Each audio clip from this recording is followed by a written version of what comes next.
Yeah, let's start. Alrighty. Well, hello everyone, and thank you so much for joining us tonight on our Facebook Live event. Oh, I just got the sign to talk louder. It's awfully difficult. We're trying to be COVID friendly with our masks. So please, if you're not able to understand, just let us know, shoot us a comment. Anyway, my name's Ellie. I've been with Early's for 23 years, and I'm one of the buyers in the equine department. I work with a great team, and it's a pretty wonderful group that we're involved with. We've got a lot of long-term employees here at Early's, and we're very lucky. I'll turn it over to my colleague. And my name is Taylor. I've been with Early's for about 4 years coming up here. I've basically ridden horses my entire life, and I'm super happy to be a part of the Early's team and just gain a lot of knowledge from everybody who's been here.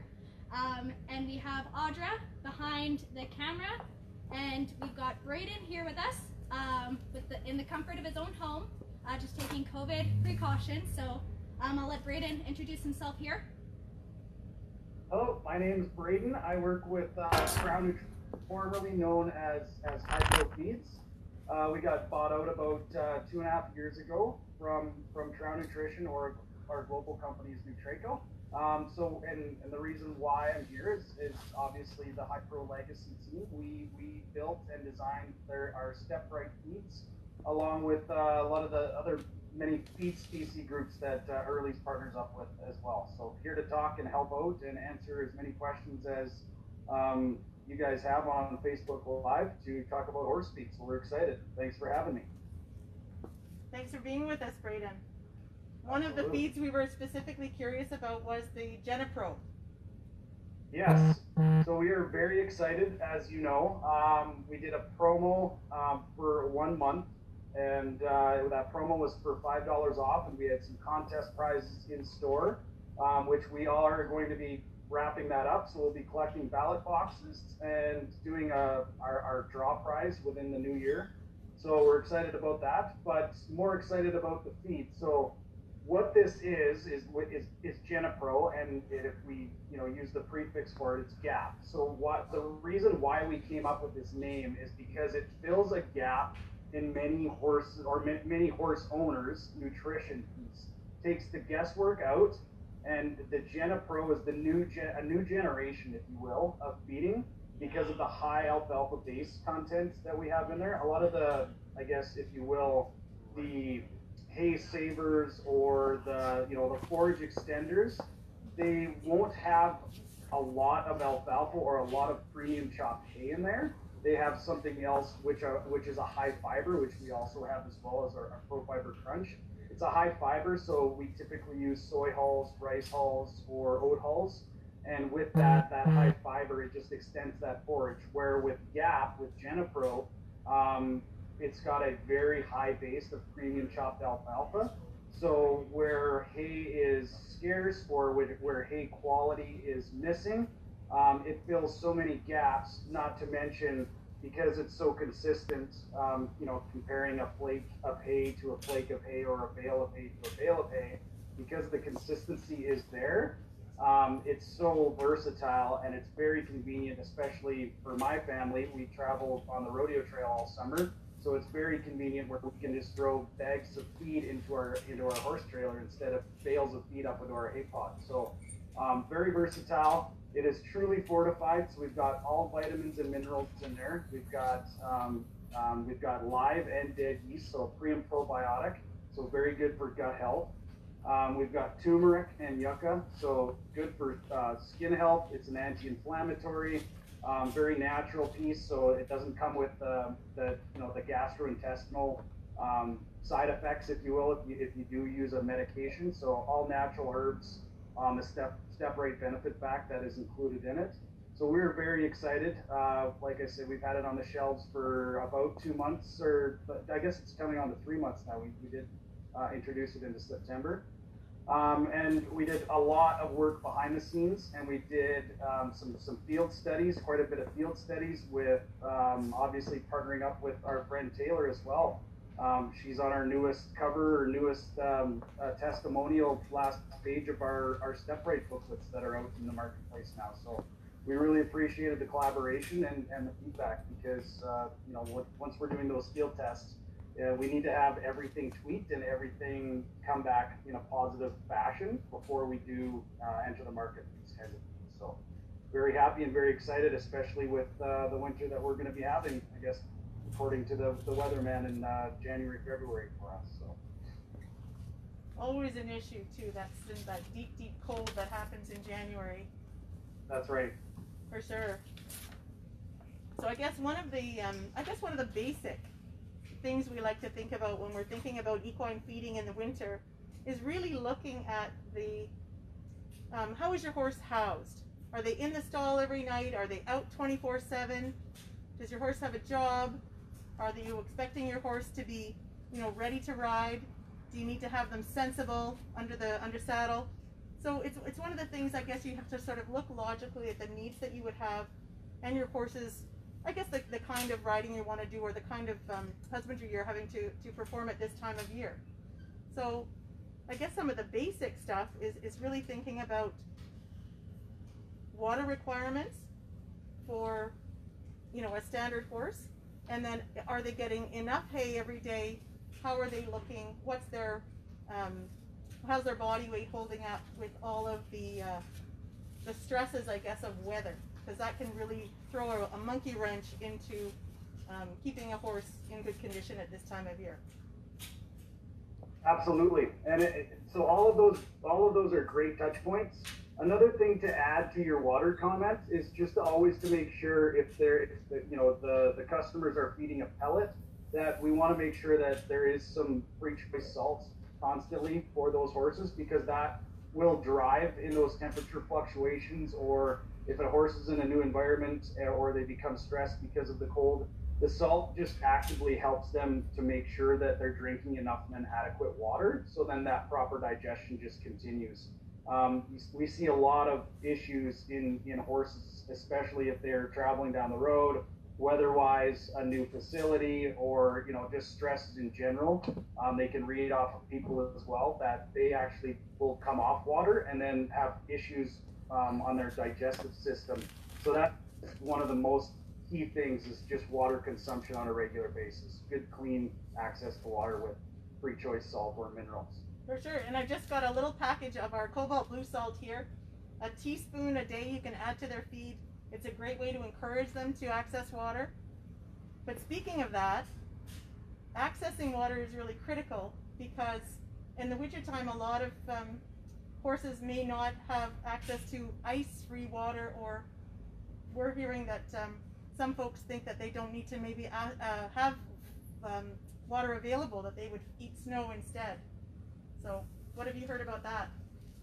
Yeah, so I mean, there are some horses, and I guess in the native grasses, and there is some locations in Alberta as well, that horses are free range and they can live off of snow. However, I'm a prairie guy, and so I mean, there was 6 inches of snow about a month and a half ago, and now there's no snow because of the last couple Chinooks that we had. So those fluctuations in temperatures, snow diminishing, it really, like I said, it really does cause stress on those horses, especially when that snow starts to diminish. And the amount of snow that a horse has to eat during a day is a substantial amount compared to just having water or access to, good clean water as well. So I mean, I'm not opposed to that, but if anything, I would try and steer clear and take, especially with the amount of investment and money that we're putting into our long-term friend and performer. We want to give them the best possible chance for their performance and health as well. So yeah. And we do have those products if you do have water bowls that freeze over all the time. For everybody at home, if you guys have questions about those specific products, de-icer, the floating de-icer, the submersible de-icer, we have a few different products here that'll for sure help once it gets to those lower temperatures. But yeah, for everybody at home, if you guys have any more questions, just definitely let us know. Or if you have any questions about the products that are in front of us here today, or any questions for Braden.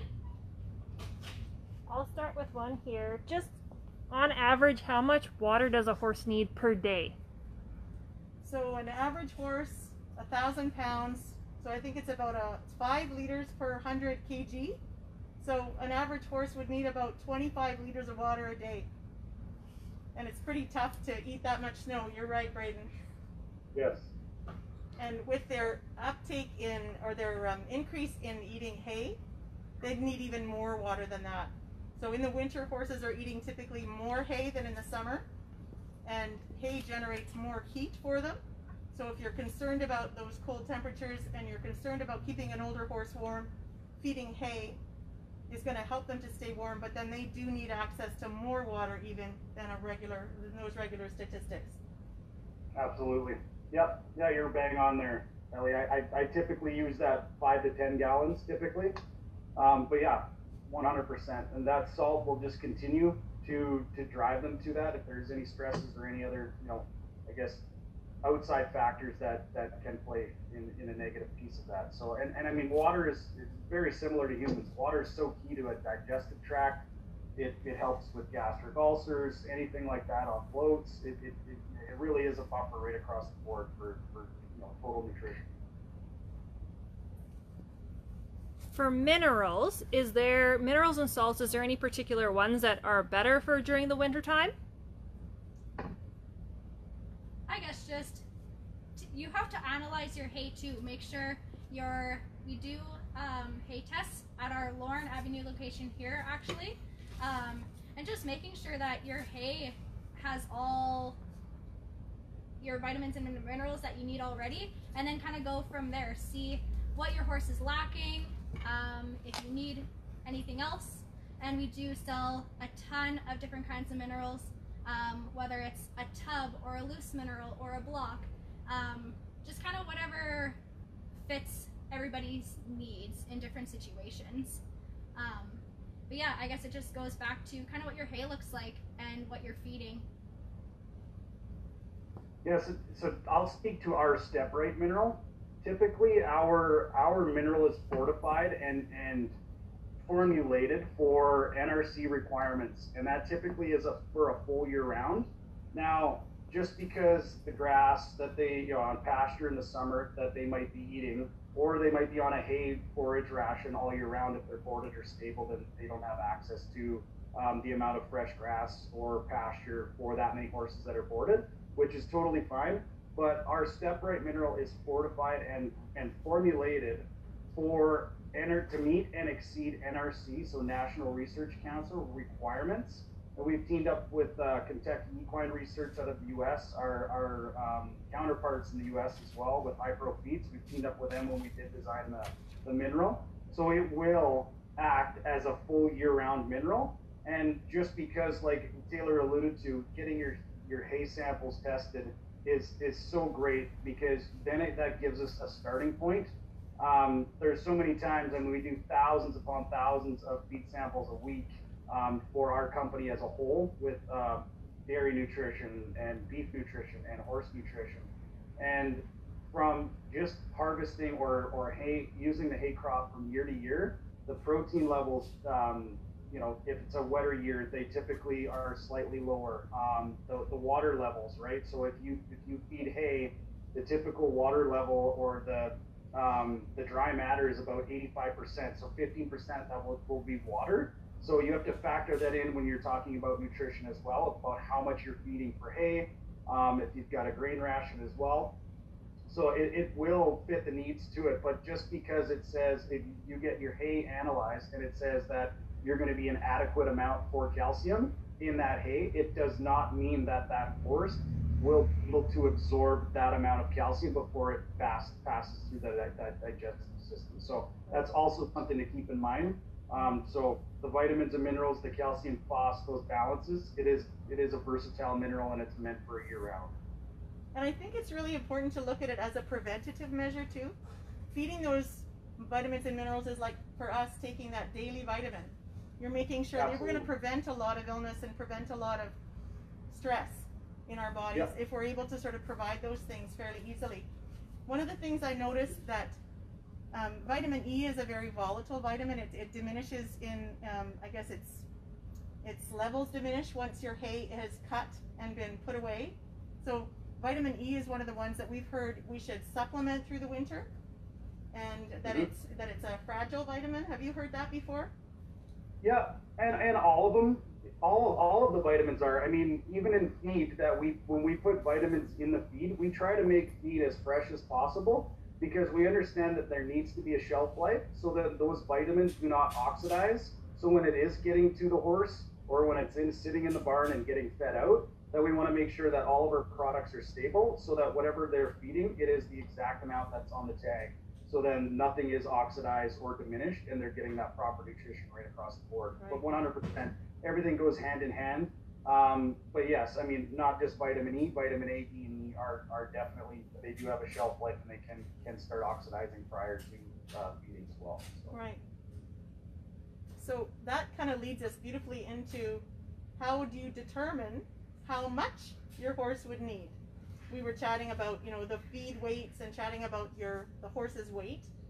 And I guess just determining how much your horse weighs is a really critical piece of this picture. Having an idea of, I mean, a fairly significant knowledge of how much your horse weighs, and it doesn't require anything fancy. We do have the easy measure tapes available, but you can do it with a measurement, just a regular tape measure. And I think, what was it here? Distance from the point of shoulder to the point of rump. And you multiply that by your heart girth squared. And then you divide it by 300 and add 50. And that should give you a weight in pounds. So once you know your horse's weight in pounds, you can then go to the label of your feeds. And the step feed has such a great tool. Braden, I love this thing. I always recommend to our customers to go to the weight measure page. I can't see that. What's that page? Page 8. Do you want to bring it up here? Sure thing. Page 8 in your brochure.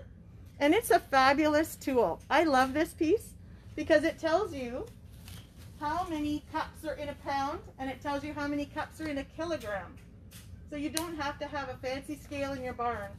You just measure off your scoop, and then you'll know how many pounds you're feeding. So you really have a big piece of the puzzle when you know how much your horse weighs, and you know how many pounds of feed you're feeding. So that, I love this page. This has always been one of my favorites that I share with our customers here at Early's. I think it's a great tool. Yeah, I agree. It takes a lot of the guesswork out, and anything that we can do to make feeding horses and nutrition that much easier, that's what we try and provide. So we try and listen to customers, and if we know that there is a challenge or confusion on something, this is, like you said, Ellie, it's something that streamlines it and just takes the guesswork out of it, especially if you know your horse's weight. Yeah, I love that tool. It's great. For sure.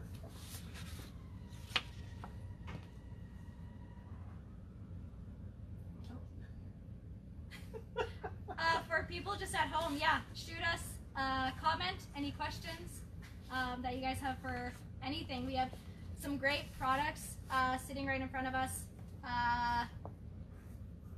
Some oils, the play balls, the de-icers. We got a few different options up here. The eco nets, those are very popular nowadays too, just with people wanting to kind of save their hay and keep their horses occupied during the entire winter. They're just kind of standing there on their round bales. So we have the nag bags, the eco nets. Yeah. Definitely keeps your horse occupied all day while they're getting their hay, and definitely saves you some money. They're not going to be throwing their hay on the ground, wasting it, stepping on it. So we have our one bale out front there with a bag on it. If you guys have any questions about those products at all, let us know. And so many sizes. There's lots of sizes available.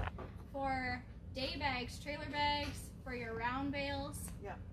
We sell lots of those. No, it's awesome. I'll just generally kind of ask the question. So we're talking about feeding, and different weights have different requirements.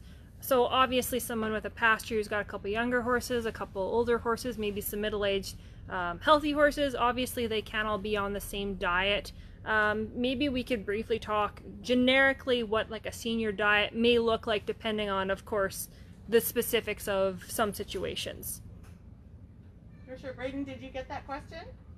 that I might think be so, some yeah. targeting to you, maybe just specifically looking at a senior diet. Yep, absolutely. So when we're looking at a senior diet in general, or if we're looking at, I guess, different requirements for a corral of horses, if you will, the difference is, and I'm just going to start at the weight. So typically, when you're feeding horses, they typically, on average, they consume about 2% of body weight. So on a 1,000-pound horse, they're gonna eat about 20 pounds of feed. So whether that's 19 pounds of hay and 1 pound of a complete feed, or 3/4 of a pound of a complete feed and 250 grams of mineral, that's kind of your basis right there. And then just moving over to an actual senior feed, it's typically higher in vitamins because of those senior horses. They typically need a little bit more extra boost on the vitamin side just to keep that digestive tract moving and proper health on that. And on top of that, it's typically higher in protein because they require a little bit extra boosted protein as well. So that will supplement the hay if you don't have your hay tested. So that kind of covers the base on that. We do have pre and probiotics in our step 6. Like I said, we have our turmeric. And on top of that too, which I did not mention, we just formulated our whole step right line, including our GAP, our Genipro feed, with our IntelliBond. So what that is it's a hydroxy mineral. So obviously there's sulfate minerals, there's oxide minerals, and there's chelated trace minerals, which was our typical trace mineral in the past. But our IntelliBond is actually developed in-house. We're kind of a science-based company, and we developed this mineral, or these trace minerals, in-house. And a hydroxy mineral is more stable. So when I talked about that stability in the feed, it actually is more bioavailable for those horses. So we're really excited to see these studies that we've done internally to get it back out into the market, especially for these, like we said, these senior horses, because they'll start to have that more bioavailability with these trace minerals and be able to uptake it that much more. So we're excited. That's great. I'm going to ask you guys a little bit about what's the benefits of using oils in your horse's diet. Well, I think one of the things that we've certainly learned from the transitions to feeds having more fats is that feeds that have fats in can provide energy for horses at a greater percentage. Energy from fat is a better provider for horses that are under heavy work, or you just need small amounts. They can digest only small amounts at a time. So it's nice. It's a way to provide that energy without having to provide a huge amount of feed. You get I think it's just over 2 times the amount of energy from fat that you do from carbohydrates. So it's maybe a little bit of an easier way to feed up an elderly horse or somebody who's got some metabolic issues. Yeah, and on top of that too, Ellie, just to add to that, by feeding a fat, you don't have what we consider a cool energy, right? So you don't have to feed a sugar or starch to get that energy to a senior horse or to a performing horse. Right. So with that fat, because it coats the stomach and then slowly absorbs into the bloodstream for that fat energy, we typically call it a cool energy and a high endurance. So it really does help instead of those high sugar spikes, because it's a slow absorption. It's very good for performing horses going down the road and having that high intensity levels all year round with those kinds of asks from the owner, right, in competition. And it's very good because it doesn't burn horses out because of that cool energy with those less sugar spikes. And you could probably feed that along with any feed you're doing, whether it's probably from step right 1 all the way to Genipro. Yep. I don't know how that would maybe react with, say, the step 8. I guess just because the step 8 is already a higher fat feed, I don't know how that would associate with that one particularly. Yeah, so with step 8, because some of our products, we use the process of extrusion, or the technology of extrusion, if you will, it allows us to use versatile different ingredients than our competitors, and still have a stable product and an integral product. So what that means is we use the same process as pet food, but we use horse ingredients. So with that, we can use a non-hydrogenated fat or a non-hydrogenated oil with a vegetable oil, and we can spray that onto a kibble, which typically if you spray it onto a pellet, it will start to break up and just turn into a mash because of the high oil content. So because of that, that infusion technology on the extrusion, it can lock in that oil, and we can get very high elevated levels of fats that are stable and an integral product. And yeah, it is a versatile feed. So same thing with right across the board. Typically, horse owners will feed our feeds and other competitors' feeds. They'll feed it kind of based off of energy requirements. So if they've got a need that they need met, if their horses are losing weight, they typically go to a senior or a higher fat throughout the winter. Or if they've if they're performing all summer or winter, they typically do it based off of energy requirements, right? All of our feeds, our step right feeds, our tags on feeding instructions are all based off of what the CFIA tells us we need to put on there. So because the government tells us that we need to put this amount of feeding instructions on there, that might mean that the owners typically feed only, they could be feeding half of the recommended amount that we're telling them to. And that means that they're not going to get their daily requirements of vitamins and minerals. So that's where you would want to supplement them with a trace mineral lick or a step right loose mineral or a horse tub, right, to make sure that they're getting the proper vitamins and minerals on a daily basis. And I think that was another question we had. What is your take on the step 7? A lot of people are looking for, say, a loose mineral they can just have out. Do you recommend having that step 7B, say, just out, always readily available for horses, or it's just something you should portion throughout the day? You know what? It goes for anybody. I mean, everyone's operation or everyone's setup is totally different. So I'm good with convenience. If you're happy, it is developed to be a free choice mineral. So it is regulated so that horses will eat it, right? Typically at about a 250 gram pace per day. And if they do consume it slightly more and you're feeling like they're consuming a little too much, you can actually add salt to control that intake and balance that. That salt typically kind of mitigates them to pig out, if you will, just based off of boredom on a loose mineral. You can use it as a top dress as well. And another cool thing too that we've had really good success with is that we have step 7 supplement, which is a pellet. So it's just a lower toxic form or a lower amounts of that mineral, and it's put into a pellet form, so people can feed a vitamin and mineral in a pellet form, so they still feel like they're feeding their horse a treat if they're not on any other food. So it's good right across the board. Loose mineral, free choice, top dress, or the step 7B or the step 7 pellet supplement. Perfect. Yep. So if you're just joining us now, Facebook Live, please shoot us a question, make a comment. We would love to answer any questions you might have. We've got Braden and Taylor, and I'm Ellie, and we're here to answer your questions if you've got one.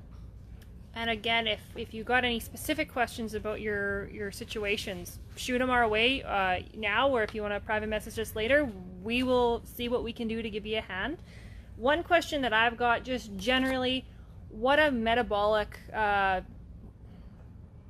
what would you notice, or how would you notice if your horse has like a metabolic concern, and kind of what things would you look for, and then what steps would you take to changing their diet to be more efficient for their digestive system, and what's going on with them specifically? For sure. I guess just looking at sort of physical health, how is their weight holding up? That would be one of the things. How's their manure? Are they loose stool? Are they managing? Are they angry, grouchy? Are they crazy? There's lots of ways you sort of get an indication that they're not able to metabolize that kind of nutrition, or they're not able to. So I guess there's a few things you would look at too. Have they been dewormed? How are their teeth doing? Are they getting enough of all the other things that they might need? So you sort of go through the basics, and then you would probably start to look at if they're acting like they've got some ulcers. You may want to have them scoped or see the vet, and then certainly looking. There's lots of feeds. This step line I find is amazing. with 3 feeds on that line that are under 10 non-soluble carbohydrate. That's pretty extraordinary. So those feeds are going to be great for those horses that have Cushing's, ulcers, problems like that, that they're not able to metabolize those nutrition, or that nutrient, pardon me. Yeah, and I think that new GenePro is kind of on that spectrum as well, as with the low sugar, low starch, right? Yes, yeah, it's under 10%, like Ellie alluded to. And it's designed as a true complete feed where it can be up to 100% of the ration because of that, how it's formulated with that premium alfalfa. So yeah, there is multiple SKUs that do fit a low sugar diet. But yeah, I mean, anything laminitis. It's very tough for a vet or for a horse owner to know, but they typically will give you signs, and then those signs will kind of lead to next questions, and then probably consultations with a vet, and then that's where the feed samples come in probably heavily, because that's going to be typically about 90 to 95% of the horse's diet. So that's going to really determine whether you have to hone in on having a higher grass content with lower sugar, lower carb diet on that hay, and then either our high fat, which is a high fat and then low carb, so a cool energy, our Pro Fiber Crunch, and our GenePro as well. So there's 3 feeds that are very versatile and do fit the needs for those metabolic issue horses. Yeah. We have lots of customers that talk about hot feed, and they're concerned about hot feed. But very rarely do we sort of look at our hay as a possible suspect, in terms of, I guess, contributing to the behaviors that we don't want in our horses.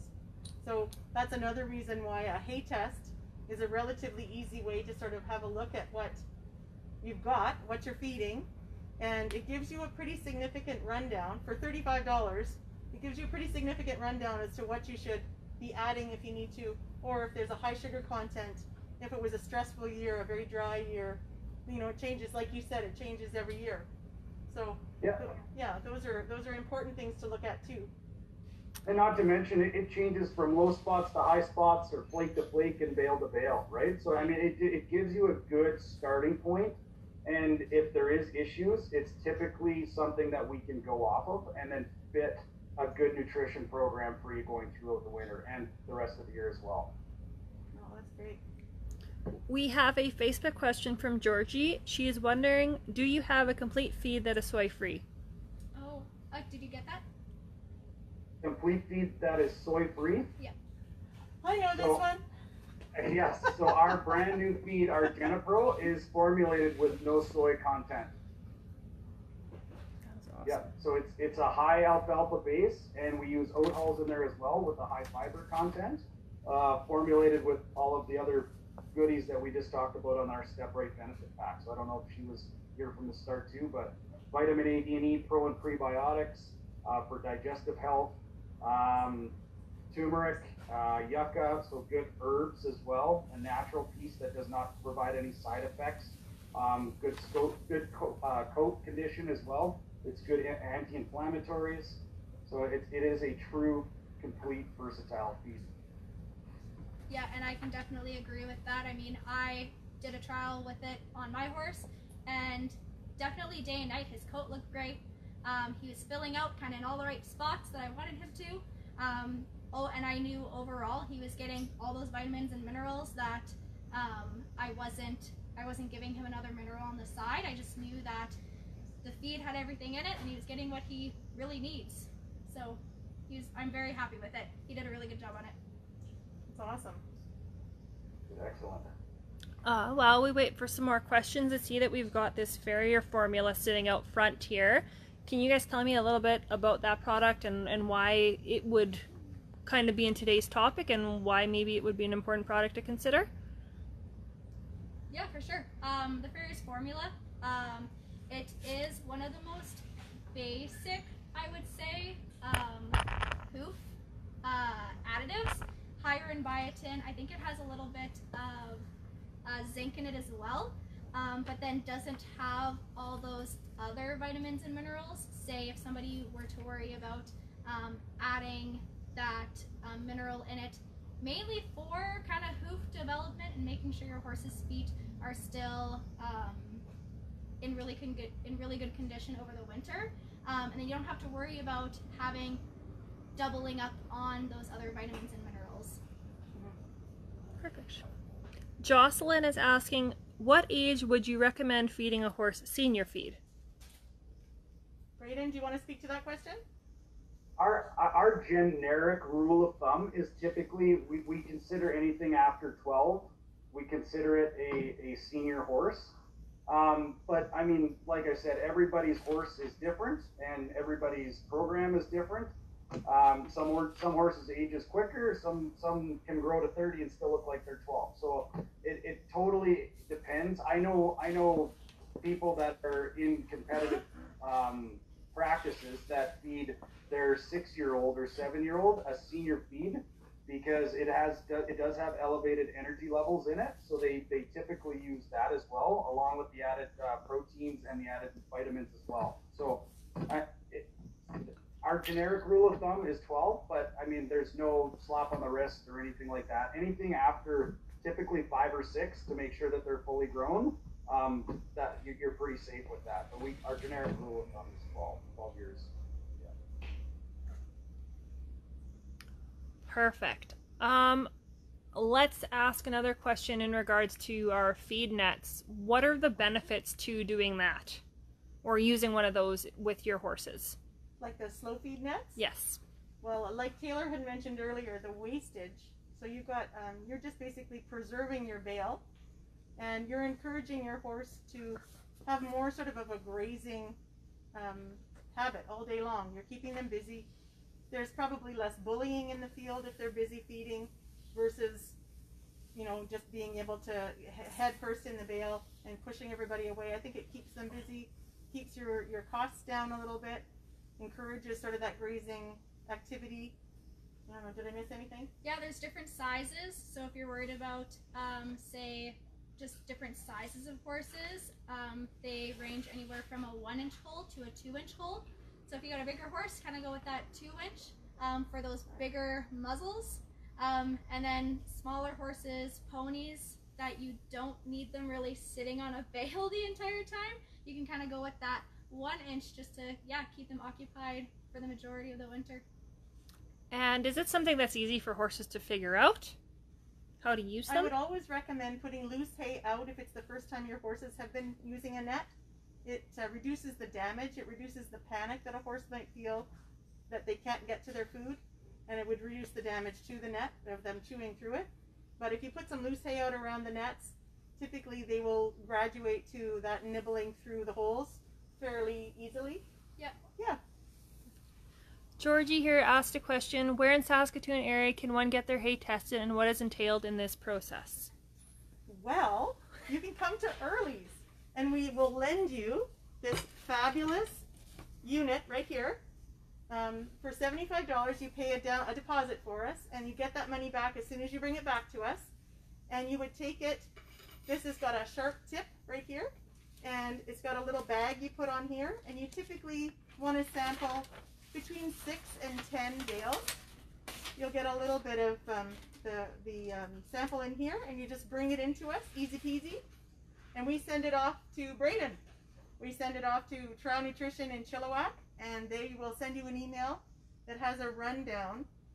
It's called the NIR analysis, and it gives you a pretty basic analysis of the dry matter and what you may need to look at, or if there's any areas of concern. Yep, typically has your non-structural carbohydrates, so your sugar levels, your carbohydrate levels. It'll have your crude proteins. It'll have your fiber levels, your total digestible nutrients, your lignin, which is part of the plant that animals typically can't digest. So that's also good to know. So yeah, it does have a good broad range of nutrition requirements and information, like I said, that can get you on your right feet and a good starting point as to where you're at and what kind of energy levels and protein levels that your forage does have. It does have calcium and phosphorus levels, so it's also a good starting point on there too, especially if you have a pregnant mare where they probably need some extra calcium supplement for baby and that milk that's going to be coming out as well when the foal hits the ground in the spring. So. If you have really specific concerns as well, you can send in, like we would send that hay sample and we would send it to trial and they would send it out to another lab for wet chemistry. And wet chemistry can give you a more, detailed rundown as to what's available. Absolutely. Yeah, it's just another level of testing that can really hone in on concern that, a horse owner or a forage that might be causing issues. Right. And that would be probably more for the minerals, like the trace? Absolutely. Yeah. Okay. Yeah, it'll give us a real solid breakdown of all of the trace minerals right across the board and even gets into the vitamin and mineral content. Yeah. Right. It's a little more spendy. So the $35 is the basic hay test. And I think we're up into the $60 range if you want the wet chemistry. Yeah. But very available. So bring your tests in. Can you guys fill me in a little bit about this green ball that we've got on the table and what it is, what's it used for, and why you might want to consider that? This one, I think you used it with Z, didn't you? Yeah, basically it's got a fun top on it. You undo it, fill it up with hay, and they just roll it around, push it around. It gives them something else to do, kind of just something fun. Keep them occupied. I mean, in the winter when it's cold, they're just kind of standing around and sitting on a round bale most of the time. So this just gives them something else to do. We do sell the smaller version of it as well. So you can throw horse crunchies in it, or even say the step 5 maintenance wafers. I think those would work quite well in there as well. Yeah, just a smaller size. If you don't want to use your hay, you can use treats for feed. Yeah, this one's been a great seller and lots of fun. Great in paddocks, in stalls. Yeah, smaller areas for sure. Yeah, for sure. Shauna's asked, does the hay test also test for things like impurities or dust, things like that? Sorry, I just heard the dust. There's a test for impurities and dust. The hay test. Not necessarily dust, no. Because part of that sample that will come in, the whole sample does get tested. So it does, I mean, like Ellie said, you want to try and get a sample from 6 to 10 hay bales, and that typically gives us that long stem fiber where we can extract all of that. As for impurities, was there something specific? I mean, there's so many different things that we can hone in on that I would say yes on the impurities, because there's so many technologies that we can use with wet chemistry. We send stool samples away in commercial dairy barns, that piece. We can send water samples away if something's really causing an issue, and we can get help with a vet or myself. If there's something there, I can, pending COVID, we're active on farm as well too. So if there's something major issues, then we definitely want to get down to the bottom of it. While we wait for some more questions, Ellie, we were talking earlier today about how impaction colics are a little bit more common this time of year. Do you want to just talk about that a little bit? Sure, for sure. So basically what we discover with winter feeding is that the horses are eating more hay, and with higher hay intake, they should be having a higher water intake as well. But we see that they actually decrease their water intake at this time of year typically, which causes or can lead to some of the impaction colics, and there seems to be a rise in the impaction colics at this time of year. So encouraging, like Braden mentioned earlier, salt if you're feeding every day, that little teaspoon of salt is going to ensure that your horse is accessing your water bowl, and it's going to help them to not have these impaction issues because they're dehydrated. You definitely don't want to have a horse that's dehydrated. Lots of other things can happen. And like you said, digestion and hindgut health and hoof health, all that is really impacted by dehydration. And it's scary. You definitely don't want to have a vet coming out in the cold weather, and I don't know, colics are terrifying, so don't want any of those. Just to add on to, I kind of touched onto it, and I didn't want to go too in depth because you typically can lose people, but just based on a 1,000-pound horse, if we were just feeding hay, and they typically eat 2% of body weight, so that would equal 20 pounds, right? But we want 20 pounds, we got to remember, we want 20 pounds of dry matter, because in hay, there's typically about 15% moisture when we bale that hay, right? Or, 15 to 12, I guess, if you will, to make sure that there's not enough water in there so the bale stays stable and does not mold, right? So there's about 15% water in that hay. So we want to factor that out. So on a 1,000-pound horse that needs 20 pounds of hay, it actually would equate to about 23 and a half pounds. So you factor out all of the water that they're eating with that hay as well, right? So some people say like, oh, I'm doing all the proper things, I'm feeding the right amounts, but what they didn't factor the actual water out of the feed, Right. and actually feeding 3 pounds less, right? So that could come into play, especially when, in our prairie winters, it can get very cold, and they need that extra heat, that body heat, the energy, the protein, for them to keep that body warm and the energy there. Right. And more hay doesn't necessarily mean more nutrients. Feeding 100%. more hay, they're not necessarily getting, like you said, they may not be able to metabolize or digest those nutrients, or those nutrients may not be in the hay. So, Yep. that's where a hay test is great, and then supplementing on the side with the step 7 minerals, just having that loose mineral. I don't know, I think it's insurance. I like to think of it as, you're giving your horse all of the necessary building blocks to staying healthy throughout the winter. When we're worried about them this time of year, when they're, wanting them to stay warm, wanting them to stay dry. We don't want them to have skin issues or hoof issues at this time of year either. And For like sure. how Braden was saying, a horse does know when it's kind of lacking something, so just to have that mineral readily available for them to access whenever they want is not a bad thing. It's kind of nice to just have it on hand. Yeah, it is a good insurance piece, Ellie, but it does ensure longevity too. I mean, there's a reason why minerals are so popular and becoming more popular as well. It increases longevity in your horse's life, and performance on how long you can ride this horse as well, right? Just in general, it increases their lifespan and total all in general, their nutrition and longevity, which is what we want. Yeah. You mentioned earlier NR National Research Council, and there's free software available on the NRC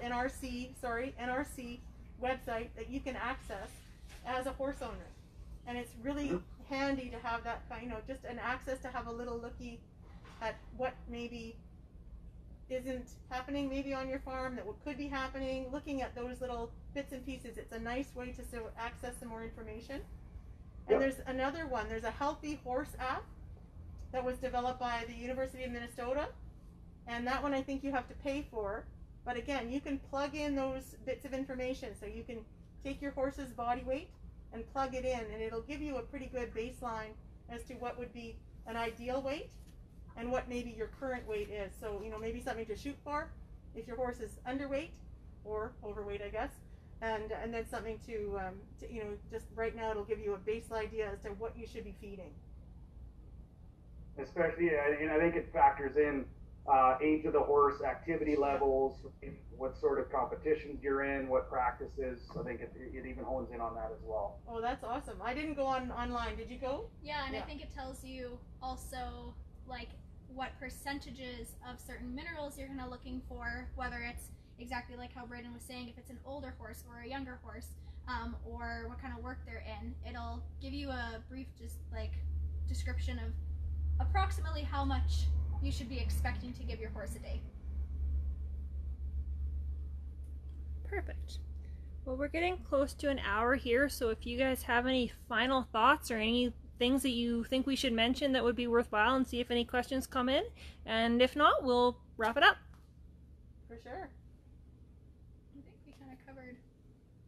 I'm just kind of seeing what we have on display here to see if we kind of covered all of our topics. I think so. I think we did, yeah. So, Yeah. I mean, any questions that come in, you're welcome to forward them to us or give us a call here at the store. Braden's accessible as well if you've got questions for him. Yeah, myself and our team are readily available. Yeah, so if there's any additional questions or something that might pop up later, we're more than willing and more than happy to talk to a customer or the Early's team. We really appreciate all of the support and you guys partnering up with us on our step right feeds and with our new Jenna Pro launch as well. So we're really excited this winter to not only the winter, but in the summer as well on the convenience piece. But yeah, I just want to say thank you from the Trout team and myself for the support and having me on this Facebook Live. And like I said, we are answering the phones every day, all day, weekends. If there's a question, we're more than happy to help you out and get you steered in the right direction. Oh, thank you. Really Thanks, appreciate Brayden. it. Yeah. Perfect. So any of the resources that these guys talked about today, we'll link them to this post after we repost it, as well as we'll put it on the website. Again, if you have any questions or if there's anything we missed, let us know. And probably Thank you. Yeah, thank you so much for watching. You know how to get a hold of us if you need to. All right. Thanks, Thank everybody. you. Take care. Thanks, guys.